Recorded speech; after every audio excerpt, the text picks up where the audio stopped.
Eight पे commission, क्या अगले महीने से बढ़कर आएगी सैलरी पेंशन? ये सबके दिमाग में है टेंशन। हम आपको बताएंगे इस वीडियो में विस्तार से। नमस्कार, आप देख रहे हैं न्यूज 18 का डिजिटल प्लेटफॉर्म। मैं हूं आपके साथ श्रुति श्रीवास्तव।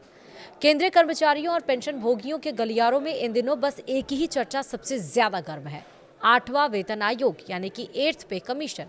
चाय की चुस्कियों के बीच हो या दफ्तर के लंच ब्रेक में, हर किसी की जुबान पर एक ही सवाल है कि आखिर बढ़ी हुई सैलरी का तोहफा कब मिलेगा। सोशल मीडिया पर चल रही तमाम अटकलों ने इस उत्सुकता को और ज्यादा बढ़ा दिया है। कोई दावा कर रहा है कि जनवरी से ही बैंक खाते में बढ़ा हुआ पैसा आने लगेगा, तो कोई महंगाई भत्ते यानी कि डीए के बंद होने की अफवाहों से डरा हुआ है।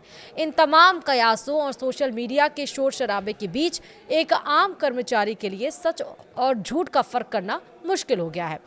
आपकी इसी उलझन को सुलझाने और 8वें वेतन आयोग से जुड़े हर छोटे बड़े अपडेट को विस्तार से समझाने के लिए हम यहाँ स्थिति पूरी तरह से साफ कर रहे हैं। जी हाँ, रिपोर्ट्स और जानकारों के मुताबिक अगर सरकार 8वें वेतन आयोग की सिफारिशों को मान लेती है तो तकनीकी रूप से नई सैलरी स्ट्रक्चर 1 जनवरी 2026 से लागू हो सकती है।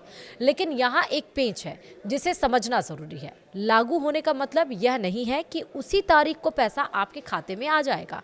वेतन आयोग को अपनी विस्तृत रिपोर्ट तैयार करने, विसंगतियों को दूर करने और फाइनल ड्राफ्ट सौंपने में लगभग 18 महीने का वक्त लगता है।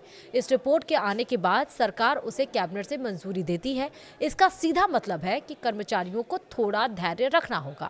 जनवरी 2026 से बढ़ी हुई सैलरी का नियम तो लागू हो जाएगा, लेकिन नगद भुगतान प्रक्रिया पूरी होने और रिपोर्ट स्वीकार होने के बाद ही शुरू होगा।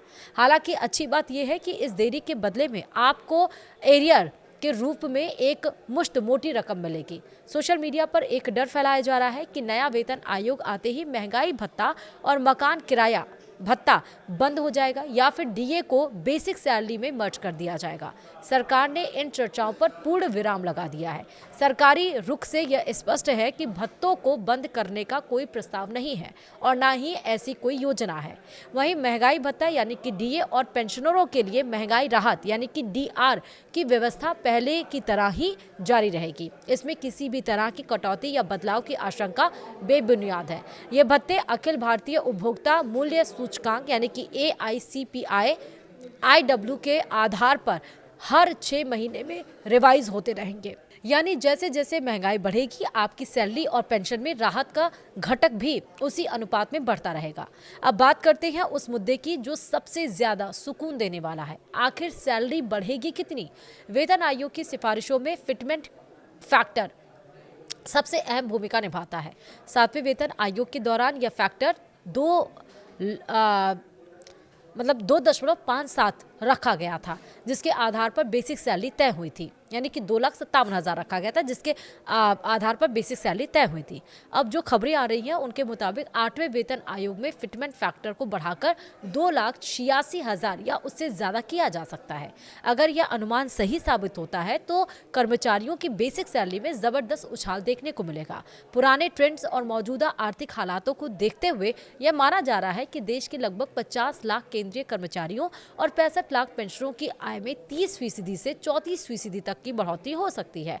इसके ऊपर से नई बेसिक सैलरी पर जब डीए और डीआर जुड़ेगा तो कुल वेतन में होने वाला इजाफा आपकी जीवन शैली को बेहतर बनाने में मददगार साबित होगा। अब आपको पता चला तो वीडियो को ज्यादा से ज्यादा लोगों को शेयर करिए और इसी के साथ वीडियो में इतना ही। नमस्कार।